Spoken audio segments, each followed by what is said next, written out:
آسمان کے دروازے کھول دیے گئے۔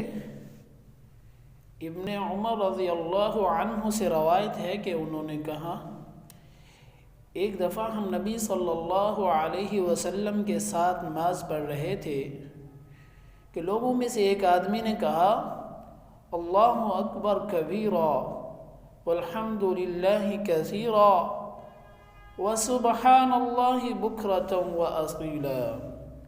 اللہ سب سے بڑا ہے، بہت بڑا ہے، اور تمام تعریفیں اللہ کے لیے ہیں، بہت زیادہ تسبیح اللہ کے لیے ہیں صبح و شام۔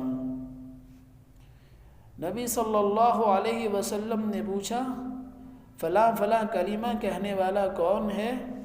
لوگوں میں سے ایک آدمی نے کہا، اللہ کے رسول میں ہوں۔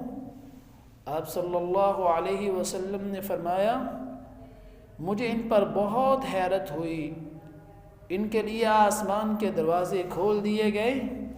ابن عمر رضی اللہ عنہ فرماتے ہیں، میں نے جب یہ بات سنی، اس کے بعد ان کلمات کو کبھی ترک نہیں کیا۔